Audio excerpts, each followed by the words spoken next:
Samajwadi party की सांसद डिंपल यादव का एक बड़ा बयान सामने आया है, जहां डिंपल यादव ने बीजेपी को घेरा और बीजेपी पर जमकर निशाना साधा।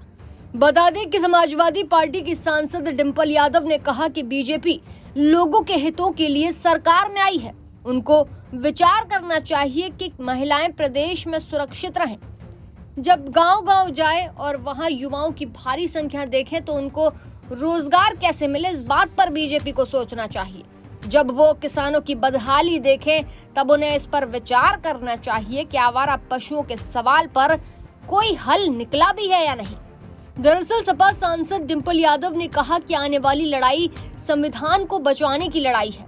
2024 में बीजेपी की सरकार नहीं बन रही। आज बेरोजगारी चरम पर है और हमारे युवाओं के पास नौकरी नहीं है। महंगाई बढ़ रही है। प्रदेश में महिलाएं सुरक्षित नहीं है। महिलाओं के साथ शोषण हो रहा है। बीएचयू की घटना में बीजेपी के कार्यकर्ता ही आरोपी निकले। तो वहीं राम मंदिर के उद्घाटन पर भी डिंपल यादव ने कहा कि हम तो मन से भगवान राम जी के साथ हैं। भगवान राम के आदर्शों को जीवन में उतारना चाहिए। बोली कि हमें अभी तक आमंत्रित नहीं किया गया है, लेकिन अगर हमें अयोध्या में राम मंदिर प्रतिष्ठा समारोह का निमंत्रण नहीं मिलता है तो भी हम निर्धारित तिथि के बाद हर हाल में जाएंगे। और क्या कुछ कहा डिंपल यादव ने, चलिए आपको सुनाते हैं उन्हीं की जुबानी।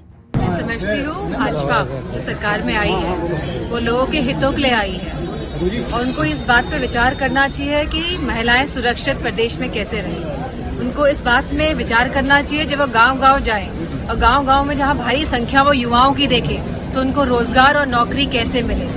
जब वो देखेंगे किसानों की बदहाली तो उनको उस बात में विचार करना चाहिए कि जो आवारा पशुओं का जो सवाल है, जहाँ खुद आदरणीय प्रधानमंत्री जी ने कहा था कि हम इसका निवारण करेंगे, तो उस बात में कोई हल निकला है कि नहीं निकला है। कि जहाँ कीमतें, जहाँ महंगाई इतनी बढ़ रही है, जहाँ पेट्रोल के दाम बढ़ रहे हैं, जहाँ शिक्षा उपलब्ध नहीं हो पा रही बच्चों की, तो गांव-गांव जा रहे हैं। अच्छा है, तो इन सब सुविधाओं, जो मूलभूत सुविधाएं हैं जो जनता को मिलनी चाहिए, जिसकी वजह से वो सरकार में है और जो उनका धर्म है इस समय कि लगातार लोगों को सुविधाएं दे, लगातार लोगों को नौकरियां दे, खुशहाली का वातावरण और एक खुशहाली का वातावरण प्रदेश में जो होना चाहिए, तो उस बारे में मुझे लगता है कि वो पुनर्विचार करेंगे और सही मायने में वह देश को प्रगतिशील रास्ते में लेके चलने का काम करेंगे।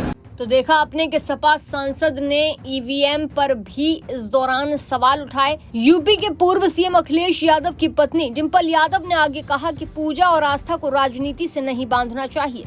सांसद डिंपल यादव ने इस दौरान ईवीएम पर भी सवाल उठाए। कहा कि सब जगह बैलेट पेपर से चुनाव हो रहे हैं, यहाँ भी ईवीएम की जगह बैलेट पेपर से चुनाव होने चाहिए। जहाँ डिंपल यादव के बयान के बाद राजनीति तेज हो गई है।